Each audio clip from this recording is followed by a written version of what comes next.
Les missiles? C'est simple, on va se le faire, les missiles. Alors, je vais essayer d'être...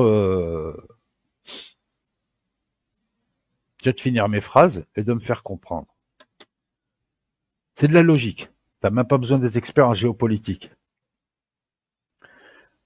Alors, avant de démarrer, il faut savoir que Biden, qui part dans pas longtemps, a décidé, peut-être pour pourrir la vie à Trump et pour forcer à la guerre et entraîner Trump dedans, il a décidé d'autoriser. On se demande pourquoi il l'a pas fait avant, hein, si c'était si pressant que ça. Il a décidé d'autoriser donc les Ukrainiens à frapper avec des missiles américains, anglais ou français. Ça suppose l'utilisation de satellites américains, français ou anglais. Ça suppose donc c'est une application directe. C'est comme ça que l'ont perçu les Russes. Merci Albatros. Il a décidé donc d'autoriser les Ukrainiens à frapper sur le territoire russe en profondeur avec des missiles américains, européens. C'est une déclaration de guerre. C'est, je te donne un fusil, je te donne les balles, je te montre où c'est, je guide ta balle, et je dis que c'est pas moi.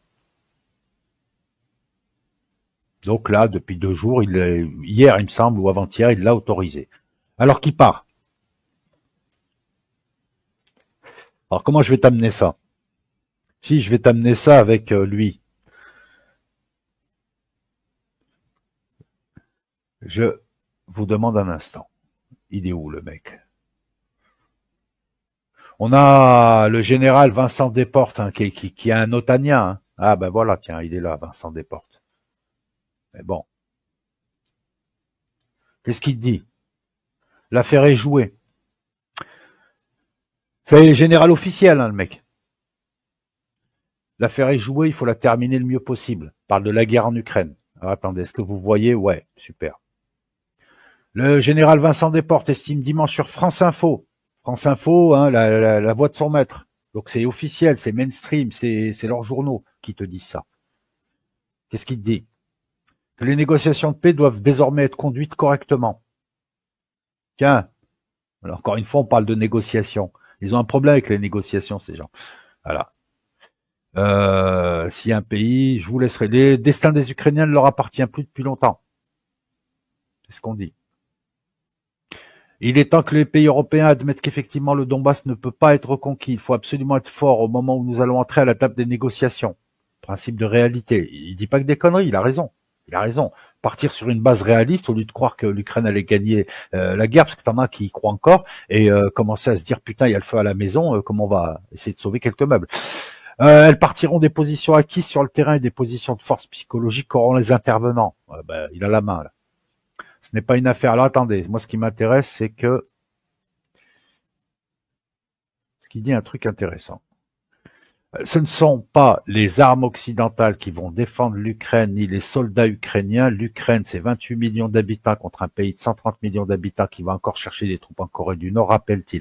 L'affaire est jouée maintenant, il faut la terminer le mieux possible. L'important, c'est que ces négociations soient conduites correctement, quelles concessions, etc., etc. Alors, il disait un truc intéressant, c'est qu'en gros, les Ukrainiens, non, c'est pas là.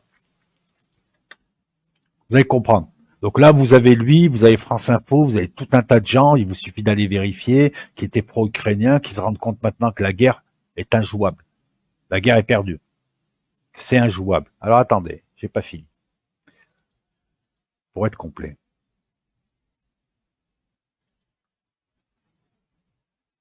Vous avez 20 minutes.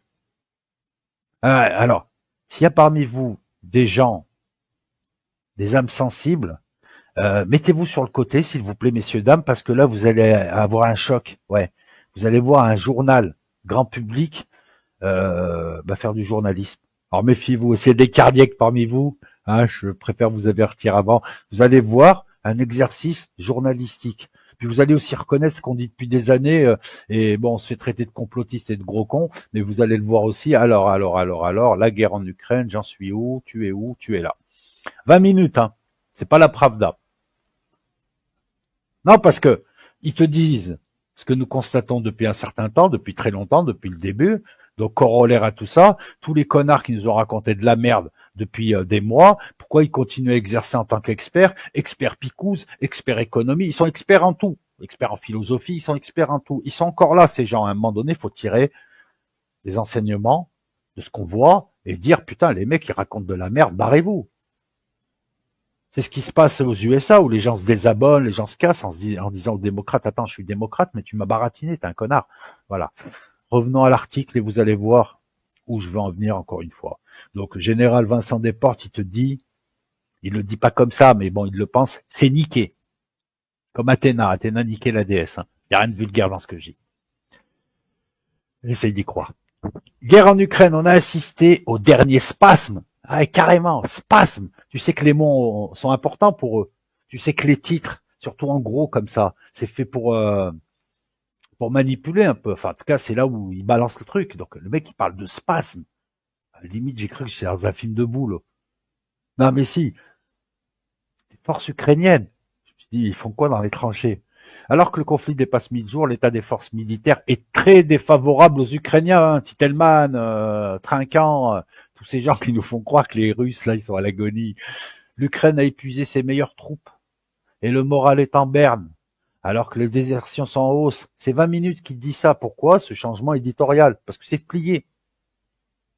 Et parce que au sein de l'OTAN, tu as aussi des gens qui là en ont marre et qui laissent faire la presse et qui demandent à la presse, hein, tu sais, des mecs comme Olaf Schultz et tout, qui laissent faire. Tu vois, il y a une certaine presse, il y a deux courants. Il y a les va-t-en-guerre et les faucons et les crétins qui les suivent. Il y a des gens en Europe qui se réveillent, qui se rendent compte qu'ils sont allés trop loin. Voilà pourquoi on assiste de plus en plus à ce genre d'exercice journalistique. Alors on va poursuivre parce que c'est intéressant. 1000 jours de combat, blablabla, bliblibli, c'est pas ça qui m'intéresse. Ce qui m'intéresse, c'est ça. Putain, on a la vérité. Oh. Ah, et ça me brûle les yeux, les gars. J'ai mis des lunettes de soleil là pour lire. Le bureau du procureur général d'Ukraine fait état de plus de 15 500 hommes qui ont déserté l'armée ukrainienne entre janvier et août 2024. Et dis-toi que s'il t'en annonce 15 500, c'est qu'il y en a au moins 30 000 facile. C'est normal qu'il minore, c'est son travail aussi. Lui, il est dans un pays en guerre. Mais ça indique que quelque part, ça pue un peu.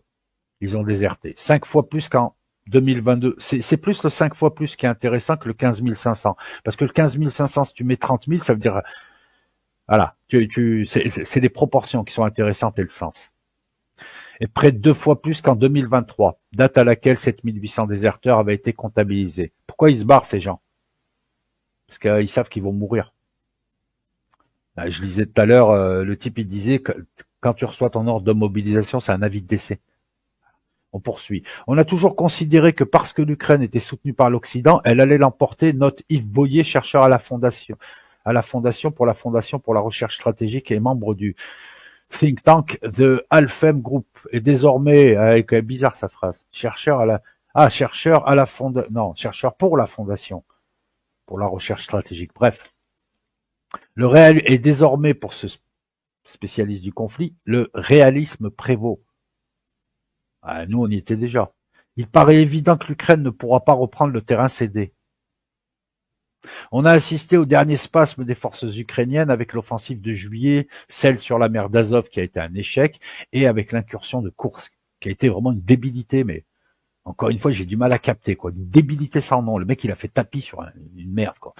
L'objectif d'aller jusqu'à la centrale nucléaire et son dépôt de munitions stratégiques, même s'il avait été visé par les Russes en plus, n'a pas été atteint. Les Ukrainiens, ils sont épuisés. Certains de leurs derniers, s'ils sont épuisés, putain, mais il sait pas écrire, le journaliste, sérieux. Ils ont épuisé certains, non, c'est moi, alors. Je suis trop con. Les Ukrainiens y ont épuisé certaines de leurs dernières troupes aguerries. C'est ce qu'on dit depuis le début. L'effet Koursk, c'est ça. Il y avait l'effet qui se coule, il y a l'effet Koursk. De leur côté, les Russes qui savent faire la guerre. Non! Ah, mais qu'est-ce qui vous arrive? Ont en partie corrigé les erreurs du début. Bon, ça, il y a toujours un petit volet tactique chez nous, donc ça, vous le savez. Ils ont à leur tour massivement développé les drones. Ils ont aussi changé leur méthode d'attaque en y mettant plus de vitesse. C'est le fameux élan et de mobilité, masse fois vitesse et de mobilité, en envoyant des petits groupes de 8 à 10 motos qui, au lieu de mener des attaques frontales, contournent les lignes. Moi, je vous explique un petit peu tout ça depuis un certain temps, que les Russes étaient professionnalisés, etc., etc. Voilà, donc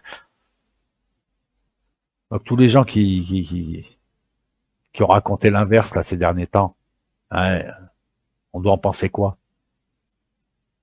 Les Ukrainiens sont armés en moins de quantité et le rapport de feu a augmenté en faveur des Russes. La tactique russe, c'est la mort par 1000 blessures sur un front large de 1000 kilomètres. On attaque, on grignote et cela permet d'avancer.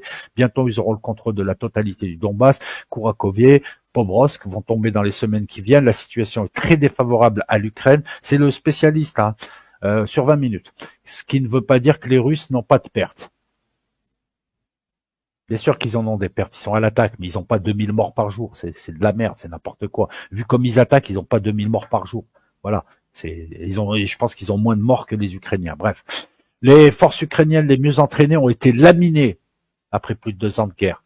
Eh oui, dans des chaudrons à la con que t'aurais pu éviter. Les nouvelles recrues sont moins déterminées. Ouais, tu m'étonnes. La moyenne d'âge est de 45 ans. C'est pas ce qu'on raconte sur les plateaux LCI, hein.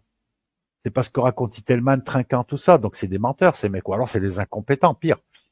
Enfin, je sais pas lequel est le pire. L'armée est à bout de souffle.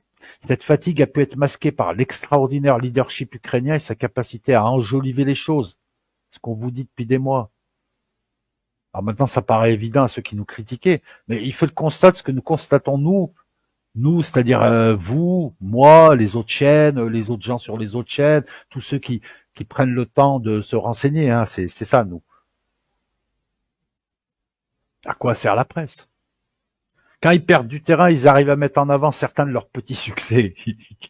Là, c'est quasiment une pique à BFM, LCI. Parce que les Ukrainiens, ils perdent des villes et le gars, il te montre, il a pris un champ, ou il a volé une roue à un Russe, ou il a tapé un bébé russe. Et ils arrivent à te mettre ça. Et toute la presse qui reprend, sans mettre en doute leurs annonces, leurs images, te montre ça en boucle. Ouais, rappelez-vous, Mariupol. Soi-disant, ils avaient tué les Russes à Mariupol, à Sverodonetsk, etc. Les mecs, qui partent et après, ils te disent, ouais, ils ont perdu 100 000 hommes, on a perdu 2 hommes. Mais pourquoi tu t'enfuis le cul nu dans le champ? Dans la nuit, mec. Ah, t'es sûr que c'est pas toi qui a perdu 100 000 hommes et lui 2? On parle des frappes de drones en profondeur, par exemple, qui avaient pu atteindre Moscou sans faire véritablement de dégâts, mais aussi certains dépôts de munitions. Voilà. Le moins de petits dépôts de munitions qui sautaient, on le voyait, alors que bon, voilà, c'était un dépôt qui saute, il y en a des, enfin bref. Il y a d'autres choses intéressantes dans cet article. Je vais poursuivre la lecture. Quand des types de 40 à 50 ans sont sur le front et voient que l'offensive de juillet ou celle de Kursk ont été des échecs, le moral baisse et n'est pas bon. 8 à 10 millions d'Ukrainiens ont fui le pays. Et le constat, il est implacable, hein. Les blessés, il va se faire virer, lui. Les blessés se multiplient et des familles ne savent pas où est leur oncle, leur frère, leur père. Elles ne peuvent du coup même pas toucher la prime. Le mécontentement de la population augmente. Des commissaires contrôlent dans la rue l'identité et l'âge des hommes afin de les envoyer de force au front. Hein, il paraît que non, il paraît que c'est les Russes qui font ça. Rappelez-vous, il paraît que les Russes, ils envoient des prisonniers mourir. Non, ils envoient des petits groupes à l'assaut. C'est la première ligne d'assaut et c'est comme ça que tu fais la guerre. Et c'est une ligne d'assaut qui est très létale. Tous les mensonges, toutes les conneries racontées, le gars en un article, il vient de te les balayer. Donc, afin de les envoyer de force au front avec des formations très rudimentaires et sans encadrement ou presque par des officiers. Attends, je vais te la relire celle-là. Des commissaires contrôlent dans la rue l'identité et l'âge des hommes afin de les envoyer de force au front avec des formations très rudimentaires et sans encadrement ou presque par des officiers. C'est-à-dire, tu prends des mecs, le mec, il est, comme je te dis, il est prof de maths, tu l'emmènes, et il se retrouve au Donbass avec un Kalachnikov dans une tranchée. C'est un criminel, mec. En plus, t'es complètement con, parce que de toute façon, il va te servir à rien, il va mourir. Ou il va s'enfuir, il va chialer, il va se rouler en boule, parce que c'est la première ligne, c'est une guerre atroce. C'est ce qu'a fait Zelensky, là, hein. Pour avoir des victoires TikTok, il a envoyé beaucoup de pères de famille mourir, hein. Parce que les gars, ils avaient aucune chance. En face, je rappelle que les premières lignes russes, c'est des professionnels. Ou des combattants involontaires, ce qui veut dire pareil, hein. Parce que les gars, bon, ils vivent de la guerre.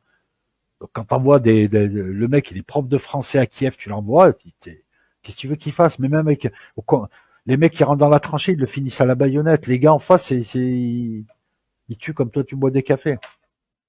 C'est le réalisme qui prévaut. La guerre a ses lois, et quand une guerre dure, ça peut durer longtemps. On a toujours considéré que parce que l'Ukraine était soutenue par l'Occident, elle allait l'emporter. Mais sur le terrain, les Ukrainiens sont entrés dans une phase militaire très difficile pour eux. Les alliés ukrainiens le sont du bout des lèvres. Ça, c'est bien de le dire.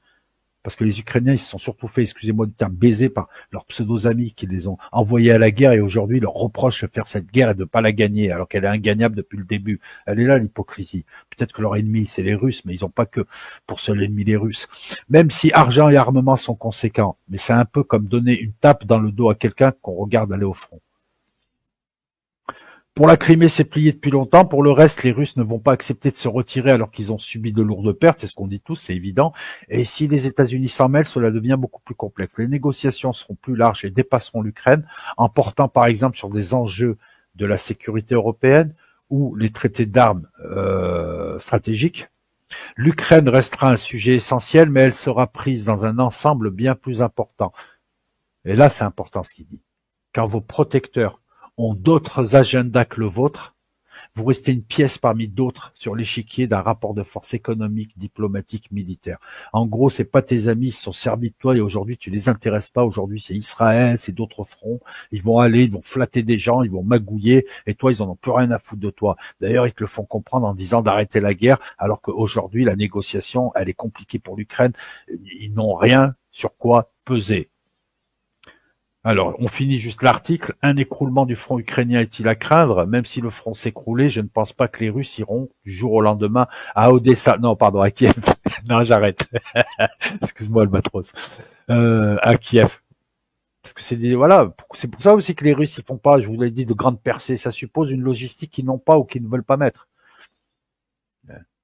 Les Russes, voilà, tu fais une percée de 100 kilomètres, ça veut dire quoi 100 kilomètres 100 kilomètres devant, c'est combien sur les côtés? Tu vas prendre 500 ou 600 ou 700 kilomètres carrés, mais il faut les approvisionner, il faut les tenir, il faut avancer. Ça suppose des moyens que t'as pas. Tu vois, ce que ne font pas les Russes, Zelensky l'a fait à Koursk, voilà ce que ça donne une percée bidon aussi. C'est un cas d'école, hein, ce qui se passe à Koursk. Une percée bidon.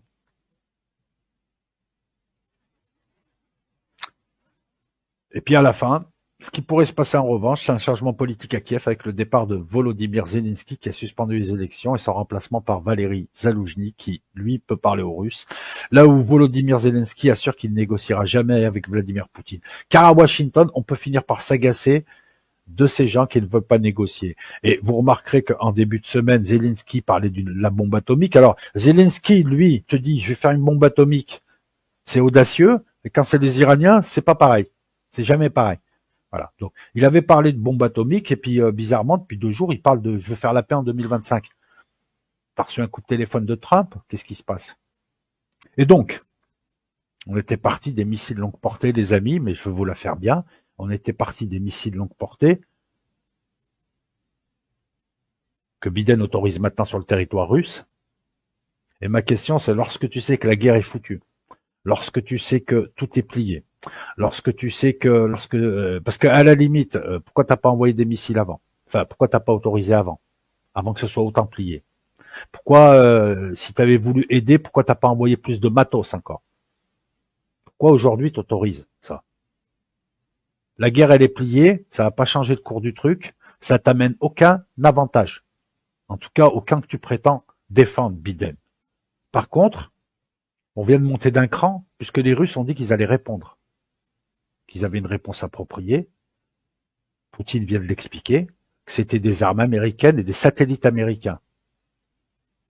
Ça veut dire ce que ça veut dire. Et dernièrement, ils ont aussi dit qu'ils avaient du nucléaire tactique, ils peuvent vitrifier une ville. Hein. En Ukraine, au bout d'un moment, tu leur casses les couilles, le mec, il va péter un plomb à la russe. Il dit rien, il dit rien, il dit rien, tu crois qu'il flippe, et à un moment donné, il t'a fracasse. Il va te fracasser une ville. Pourquoi t'as fait ça? Ça n'a pas de sens. Si on regarde le sens de cette histoire ukrainienne, là, tout va vers l'apaisement, tout va vers on va arrêter, on va négocier. Pourquoi, toi, à ce moment-là, tu remets un coup d'harissa? Parce que tu fais partie des gens qui poussent à la guerre et qui veulent provoquer la Russie pour que la Russie rentre en guerre. Et une fois qu'elle sera rentrée en guerre, tu pourras poser tu pourras, jouer au nouvel ordre mondial. Vous avez besoin d'une guerre pour écrouler le vieux système que vous avez mis en place et pour passer à un autre. C'est la mue du serpent. Vous voulez changer de peau. C'est la seule chose qui puisse expliquer ça. Tu n'es pas sénile, tu sais ce que tu as fait, il y a des gens derrière toi. Pourquoi tu provoques? Pourquoi tu intensifies? Pourquoi tu fais monter d'un cran alors que c'est inutile? La seule chose qui puisse se produire, j'ai pas dit que ça va se produire, c'est une réponse forte russe qui va mener à l'escalade. Alors je pense pas que les Russes répondront d'abord avec du nucléaire tactique, c'est-à-dire quelques kilotonnes sur une petite ville ou une EMP pour défoncer toute l'installation électrique de Kiev, c'est de ça dont on parle. Hein. Encore une fois, je vous parle pas d'un missile avec 100 mégatonnes, hein. On est d'accord. On parle juste d'une EMP à 30 km au-dessus de Kiev, qui fait que Kiev n'a plus d'électricité tout fond. Et il y a d'autres réponses. Et là, Poutine a clairement expliqué qu'en fait, s'il y a des missiles américains qui tapent en Russie, il va défoncer les satellites américains. Voilà ce qu'il vient de dire. Je te la traduis. Lui, il le dit poliment, moi je te le dis. Il va défoncer les satellites américains. Et la Russie en a les moyens. Il y a des satellites tueurs, hein. Il y a des moyens. La Russie peut détruire des satellites américains de son sol. Elle a des missiles qui peuvent aller détruire des satellites. Elle avait même un avion à l'époque. D'ailleurs, les Américains avaient aussi un avion qui pouvait envoyer des missiles sur des satellites, hein. Alors, après, on parle de satellites sur les couches les plus basses, hein. On parle pas de tirer sur la Lune, hein. On parle d'un satellite qui est peut-être 280, 300 km, je sais pas, je connais pas bien les couches basses, mais c'est de ça. Le F-15 peut tirer un missile avec une incidence de 72 degrés, l'avion doit se mettre dans un angle de 72 degrés, peut tirer des missiles, le F-15. Et les Russes ont l'avion équivalent. Je sais pas si c'est pas le MiG-31. Et ça, c'était déjà dans les années 70. Donc là, on a une petite réponse un petit peu. Voilà, moi, je voulais vous remettre tout ça dans ce contexte et vous expliquer le truc. C'est que quand tu vois que les mecs agissent de manière irrationnelle, eh ben, c'est peut-être que la raison invoquée n'est pas la bonne. Quand Biden décide aujourd'hui, alors que tout est plié, encore une fois, d'électriser le truc, on a un droit de se dire, mais ce type cherche à provoquer une guerre coûte que coûte. Et donc, derrière lui, il y a des gens qui ont intérêt à cette guerre, c'est ce qu'on appelle le nouvel ordre mondial, parce que je ne vois pas, voilà, si tu veux aider les Ukrainiens aujourd'hui, pourquoi t'envoies pas plus d'avions? Pourquoi t'envoies pas plus de chars? Pourquoi t'envoies pas de vrais mais t'as pas de système anti-aérien qui est digne de ce nom, je suis désolé. T'es foutu de la gueule des Russes, mais vous remarquerez que, vous remarquerez juste un truc, c'est que les Ukrainiens ont commencé à avoir des problèmes en anti-aérien dès qu'ils ont perdu la quasi-totalité de leur S-300. Voilà, c'est tout. Hein, et malgré le matériel occidental qui coûte la peau du cul, on voit bien que ils leur ont envoyé du matériel qui ne peut pas arrêter les missiles russes. Il y a certains missiles balistiques russes, c'est pas avec du NASAM que tu les arrêtes. Même le Patriot, il a du mal. Donc voilà, donc tu disais, le mec, il arrête des drones. Enfin voilà, cette fumisterie, elle a quand même un coût. Hein. Il y a quand même, on n'est pas loin du million de morts si on additionne tous les morts. Et puis, elle a un coût pour tout le monde. Et ces armements, tout ça, ça a coûté de l'argent. Qui a touché cet argent? Qui a payé? Voilà, je vous laisse faire le. Donc les mecs qui veulent aller faire la guerre à Poutine, allez-y, mais avec votre argent. Parce que voilà, ça fait 2 ans. Et ça fait 2 ans que des types font n'importe quoi en Ukraine, se baladent, jouent avec un pays et sa population, et à la fin, ils vont rendre le pays exsangue. Une population avec des millions de gens en moins, ça veut pas dire qu'ils sont tous morts, mais beaucoup sont partis. Ils ont, encore une fois, tu vois, ça rappelle l'Irak, ça rappelle tous ces pays où ces mecs-là, ils viennent. Franchement, faut pas être ami des Américains, hein, ami de l'Union européenne, ami des Anglais, hein, parce que tu finis, voilà. Enfin, de toute façon, ils ont pas d'amis, on le sait. Ils ont pas d'amis. Mais là, voilà, l'Ukraine a été sacrifiée. Et maintenant, on lui dit, non, il faut négocier. Mais il va négocier quoi, le mec?